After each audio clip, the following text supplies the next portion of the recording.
Et salut tout le monde, c'est Matter Cycling. Aujourd'hui on se retrouve pour une nouvelle vidéo, pour un nouveau débrief de course, le débrief de la course de Caumont-sur-Orge. Une course courue en Open 2, donc c'est-à-dire deux catégories au-dessus de moi, qui est en Access 1. C'est une course qui a donc un niveau bien supérieur auquel je suis habitué, et vous allez voir que ça a son importance. Et sur cette vidéo, je compte sur vous pour mettre un max de likes, ça aide vraiment la chaîne à se développer, et n'hésitez pas à vous abonner si les débriefs de course vous intéressent. Au départ de cette course, il y avait environ 700 mètres de fictif, donc là il y a une moto devant nous qui nous empêche d'accélérer, mais une fois arrivée sur le parcours, elle va accélérer et la course va être lancée.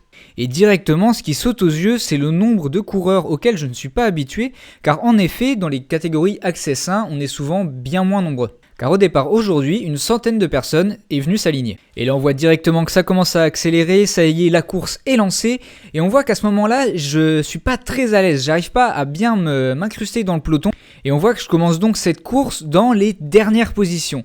Ce qui va avoir son importance, parce qu'on va voir dans le fur et à mesure de ce premier tour, qu'il va se passer quelque chose auquel je ne m'attendais pas du tout. Après cette longue portion descendante sur une route assez large, on va venir tourner à droite sur des routes beaucoup moins larges, et du coup là ça va être un petit peu impossible de pouvoir remonter des positions parce que outre le fait qu'à cet endroit-là il y a beaucoup de vent qui vient de la gauche et donc du coup j'aurais perdu beaucoup d'énergie à essayer de remonter le peloton à cet endroit-là, on va être aussi surtout très nombreux et du coup ça va être impossible de remonter sur les petites routes. Mais à ce moment-là, j'avoue que je me fais pas trop de soucis. Je me dis que de toute manière, on est sur un gros peloton et j'ai l'habitude dans les catégories Access 1 et 2 que dans les premiers tours, il n'y a pas vraiment beaucoup d'écarts qui se font.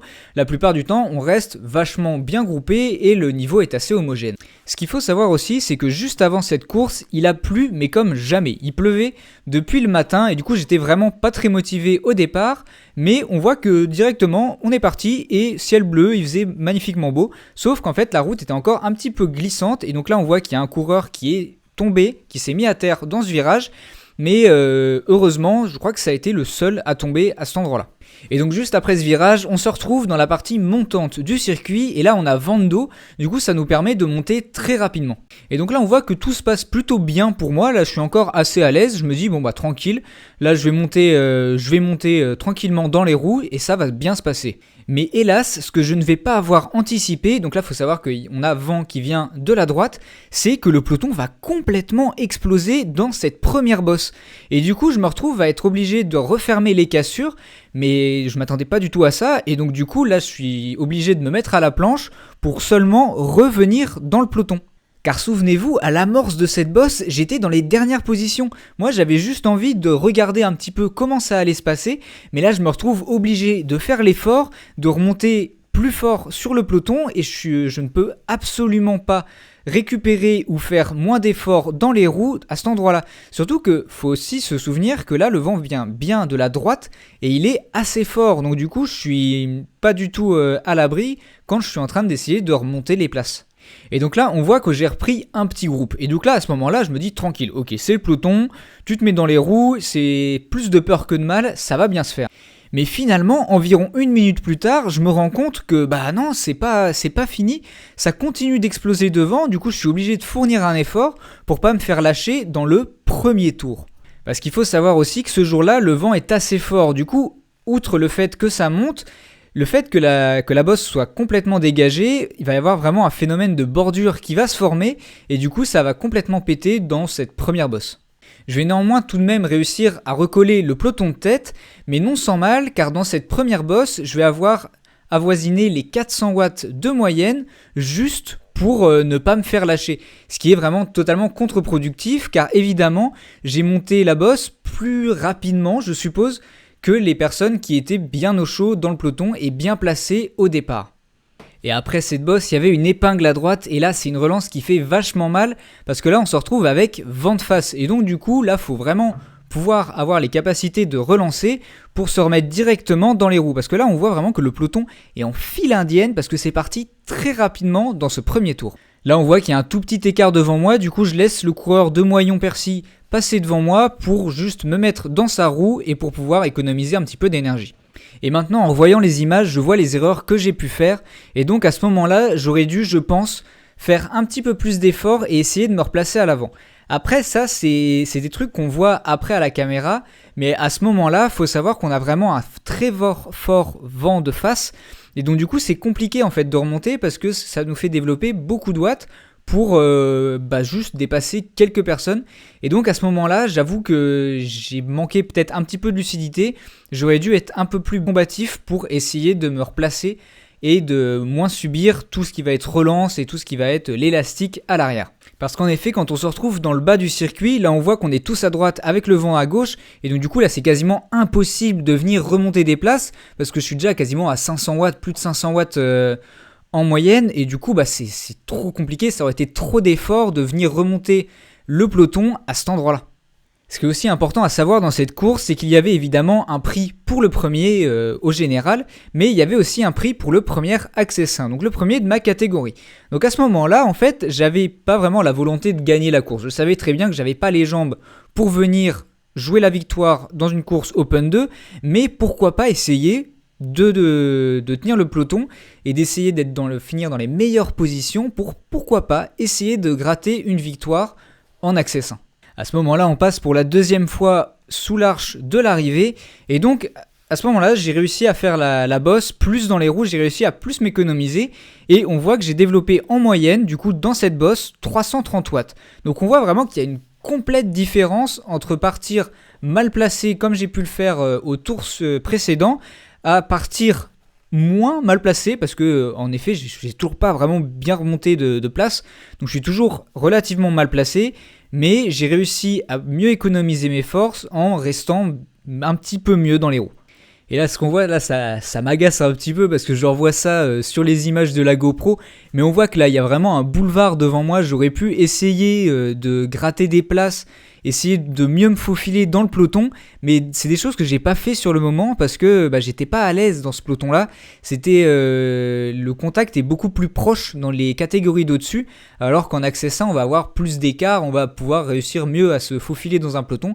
Là, j'étais pas vraiment bien à ma place et j'hésitais du coup à essayer de remonter dans le peloton. Mais voilà, ça c'est des choses qui s'apprennent et je suis quand même content de pouvoir participer à des courses comme ça de plus haute catégorie parce que ça permet de s'améliorer, de pouvoir mieux gérer sa course parce que le vélo c'est pas que du physique, il y a aussi beaucoup de pilotage, de savoir comment manier sa machine dans un peloton d'une centaine de coureurs, c'est quelque chose qui est pas inné, qui est pas du tout inné chez moi en tout cas. Et donc du coup je suis content quand même de cette course parce que c'est vraiment une course qui permet de s'améliorer, c'est vraiment assez pédagogique en fait de se faire latter comme ça parce que finalement on se rend compte des erreurs qu'on fait et du coup ça va permettre d'être plus fort pour la suite. Et là on se retrouve au troisième tour du circuit, donc la troisième fois que je monte la bosse et là pareil on la monte à 320 watts de moyenne, là j'ai bien réussi à me mettre dans les roues, donc on voit que c'est vraiment toute une histoire de placement en fait. Si t'es bien placé, tu vas beaucoup économiser de watts et donc c'est des choses que j'aurais dû faire au départ, j'aurais dû beaucoup mieux me placer, ça m'aurait réellement économisé des cartouches.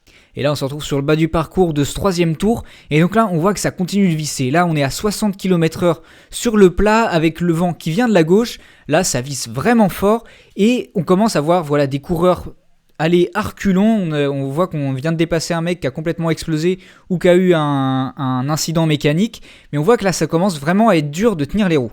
Et c'est assez terrible parce que là on voit que ça explose de partout, le peloton est vraiment en file indienne, du coup il suffit qu'un mec pète et c'est tout le derrière qui explose.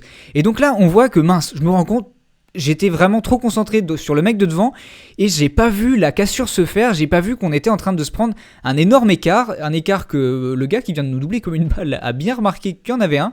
Et donc du coup là je décide, de toute manière, je suis un petit peu sec, donc je vais te faire confiance complètement dans ce mec de flair, je vais complètement lui faire confiance. Je me dis, Mathéo, de toute façon, là, t'as pas les watts, donc essaye de te mettre dans les roues et on va essayer de se faire ramener tranquillement comme ça.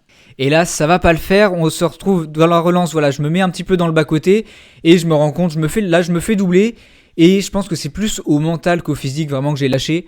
À ce moment-là, je vois que ça s'écarte et je me dis, à quoi bon ? Je sais pas ce qui s'est passé dans ma tête à ce moment-là, mais ça n'allait plus.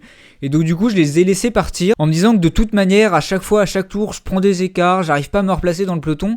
Là, mentalement, j'ai pris un petit coup sur le casque et je me suis dit, dommage. Mais attention, la course n'est pas finie, car souvenez-vous, il y a toujours cette histoire de classement des Access 1. Et donc à ce moment-là, j'ai l'espoir que, pourquoi pas, on n'était pas très nombreux des Access 1, on était une quinzaine dans cette course.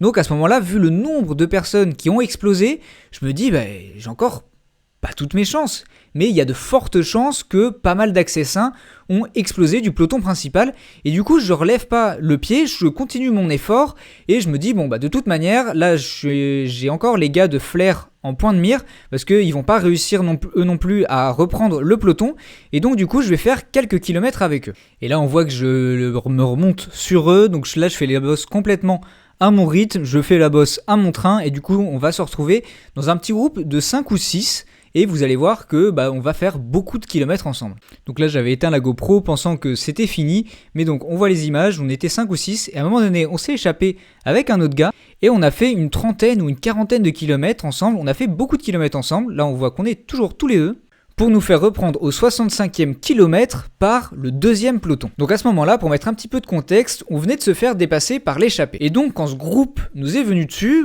moi j'ai pensé directement que c'était un sorte de groupe de contre, je n'avais aucune idée de qui c'était. Donc du coup j'ai demandé aux gars dans ce groupe qui ils étaient, et donc du coup on m'a dit que c'était le deuxième peloton, et donc du coup j'ai pu leur prendre la roue. Car évidemment, si ça aurait été un groupe de contre ou un groupe qui aurait été en tête, il était hors de question que je vienne prendre la roue et ainsi fausser la course. Et donc du coup c'est super parce que c'est un peloton en fait qui s'est formé avec les échappés qu'on lâché avant nous, et donc du coup c'est juste le ramassis des personnes qui n'ont pas réussi à suivre le peloton qui au fur et à mesure en accélérant viennent rattraper les lâchés, donc nous. Et du coup là c'est super parce qu'on se retrouve avec un groupe qui est dans le même tour que moi.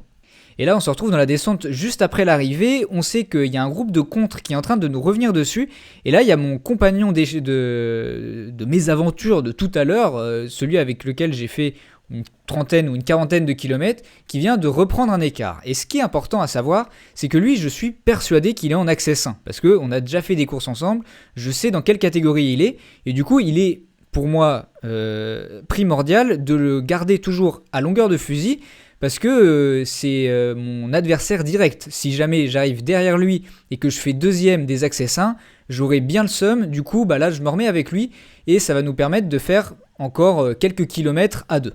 Et donc là, ce qui va être important, on voit qu'il y a une voiture qui vient de nous dépasser, c'est la voiture ouvreuse de la course, et donc ça va être important pour nous de faire attention de ne pas gêner le contre qui allait nous dépasser dans les quelques kilomètres qui allaient suivre. Et ce qui va se passer dans la bosse, c'est que le contre va venir nous reprendre, donc là c'est tout à fait normal, eux ils ont un tour d'avance du coup sur nous, mais le truc c'est que le deuxième peloton, donc dans le groupe auquel j'appartenais tout à l'heure, va revenir avec ce contre, parce que évidemment, après que la course se soit décantée, le niveau se nivelle vachement, et donc du coup c'est assez simple de rester dans les roues, même si à mon sens, faudrait les laisser partir, mais on sait qu'il y en a toujours qui iront un petit peu ratonner dans les roues des gars de devant, et du coup ça crée des situations un petit peu embêtantes. Des situations qui vont pouvoir venir un petit peu fausser le final, mais dans cette situation ça s'est bien placé, parce que là, en réalité, il y a quelques personnes qui n'ont pas voulu faire partir le groupe de contre. Il y en a qui se sont accrochés, il y en aura toujours, c'est dommage, mais c'est comme ça. Mais ça va bien se passer car en fait, tout le peloton 2 va réussir à un moment donné à se regrouper derrière le groupe de contre. Et donc à un moment donné, je vais pouvoir avoir une bonne idée de qui est qui, et donc de qui est dans quel tour. Donc, parce qu'à ce moment-là, il faut savoir qu'on se retrouve avec un peloton devant qui va avoir un tour d'avance sur un peloton qui le suit de très près, qui vont avoir un tour de retard. Donc à ce moment-là, c'est primordial de savoir qui est qui et avec qui faire la course. Parce que à ce moment-là, dans le final, on a quand même encore une hypothétique première place des access 1 à se jouer. Faut ralentir un peu pour les laisser partir. À ce moment-là, je dis aux gars de mon peloton de ralentir, comme ça va nous permettre à nous de pouvoir quand même se jouer une petite place. Là, à ce moment-là, je ne sais pas non plus quelle place on va jouer, mais ça nous permettra quand même de faire un sprint pour la victoire du peloton 2. Et surtout de ne pas gêner le déroulement du sprint du groupe de contre. Il ne nous reste plus que quelques centaines de mètres. Donc à ce moment-là, le sprint se lance et devant moi, on voit que j'ai pas beaucoup d'espace. Donc là, le sprint se lance, je commence à développer mes quelques watts et il est très important pour moi d'arriver devant le mec en rouge à gauche. Et donc du coup, ça fait un peu rideau, mais là, on voit un espace se forme, un trou se forme, je m'engouffre directement, je place mon sprint et ça va me permettre d'arriver premier de ce groupe. Et donc là, la question à 1000 €, est-ce que j'ai réussi à remporter la victoire en access 1? Et la réponse est non. Je fais deuxième car il y a un mec en access 1 qui a réussi à s'accrocher dans le peloton. Donc là, à ce moment-là, j'ai un petit peu le seum, hein. Je vais pas vous mentir, à la fin de la course, j'ai été un petit peu déçu de pas réussir à accrocher une bonne place, mais bon, c'est normal, de toute manière, j'étais lâché, donc j'avais pas grand-chose à espérer. Et donc j'espère que cette vidéo vous a plu. Vous avez vu que là c'était une course un petit peu difficile, c'était une course en Open 2, donc une catégorie bien au-dessus de moi. Donc j'espère que cette vidéo vous a plu. N'hésitez pas à liker et à commenter. Et moi je vous dis à la prochaine. Et d'ici là, roulez bien.